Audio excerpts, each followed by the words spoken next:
Hello everyone, you're welcome to solve this nice square root math problem, which is the square root of 100 to the power of 2 plus 81 to the power of 2 plus 19 to the power of 4 divided by 2. So let's provide a solution from here. So we have the square root of 100, which we can express as 10 squared raised to the power of 2, then plus we have 81, which we can express as 9 squared, then raised to the power of 2, then plus 19 raised to the power of 4, everything here divided by 2. The next step from here, we have the square root of, this is 10 squared raised to the power of 2 and 9 squared to the power of 2. Remember, this is in the form of a to the power of n raised to the power of m, which we can express as a to the power of n multiplied by m. Applying this exponent property, we have 10 to the power of 4 plus 9 raised to the power of 4, then plus 19 to the power of 4, everything here divided by 2.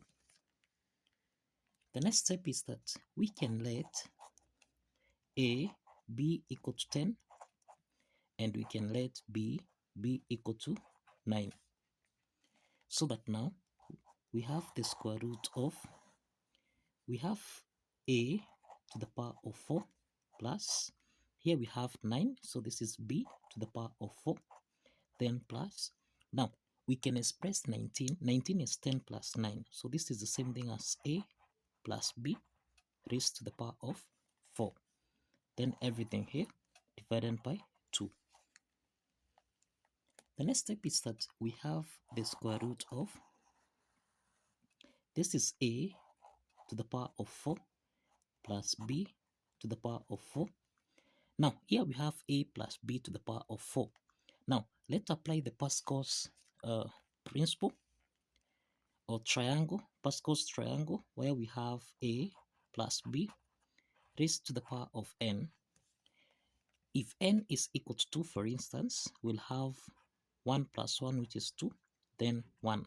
If n is equal to 3, then we have 1, 1 plus 2, this is 3, 2 plus 1, this is 3, then we have 1. If n is equal to 4, like for instance, our case here, we have a power of 4, so this means we have 1, 1 plus 3, this is 4, 3 plus 3, this is 6, and then 3 plus 1, this is 4, and then 1. Now these are the coefficients, okay? So this implies that here we have plus a to the power of 4, then plus, this is 4, this is 4, a to the power of 3 multiplied by b, then plus, here we have a coefficient of 6, so this is 6, a squared multiplied by b squared, then plus, we have a coefficient of 4 here, so this is 4, a, b to the power of 3, then plus b to the power of 4, and remember everything here, this is divided by 2.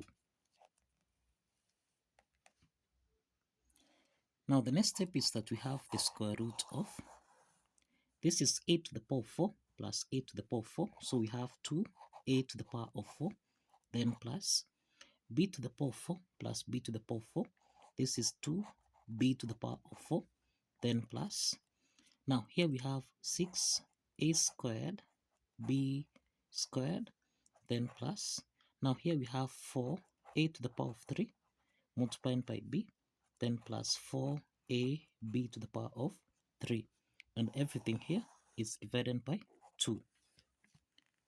The next step is that in the numerator here, 2 is common here, so we can factor out 2, so that now we have 2 into the parentheses. This is a to the power of 4 plus b to the power of 4, then plus 3a squared b squared, then plus, this is 2a to the power of 3b, then plus 2ab to the power of 3, cross the parentheses, everything here divided by 2.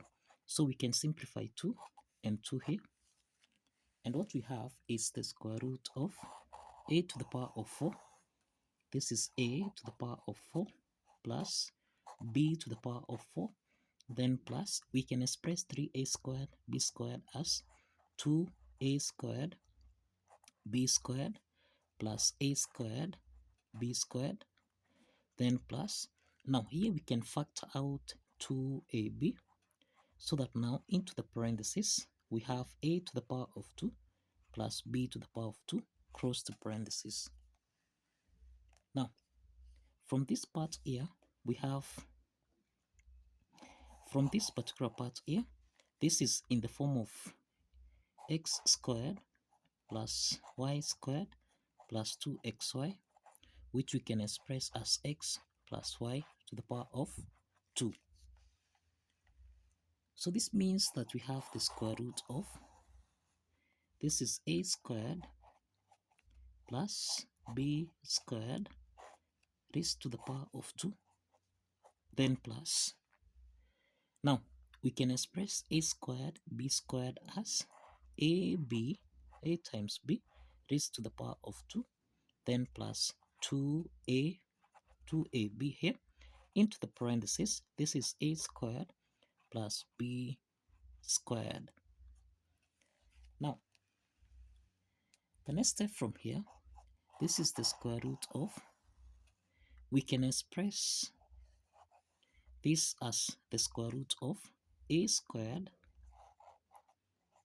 plus b squared plus a times b.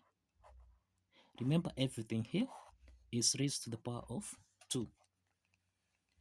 So let's simplify here. Let's eliminate the square root sign, so that now what we have is a to the power of 2 plus b to the power of 2 plus a times b. And if you recall, we insist that we let a is equal to 10 and b equal to 9. So let's substitute a and b here, so that we have 10 squared plus 9 squared, then plus 10 multiplied by 9. So this is 10 squared, which is 100, plus 9 squared, which is 81, then plus 10 times 9, which is 90. And this means we have 100 plus 81, this is 181, then plus 90, and this means we have 9 plus 8, this is equal to 17, carry 1, so this is 271. So we have a solution which is 271. So this is the solution to this amazing square root math problem. So kindly follow the steps, like this video, and kindly subscribe. Please like this video and kindly subscribe. See you in the next video. Bye bye for now.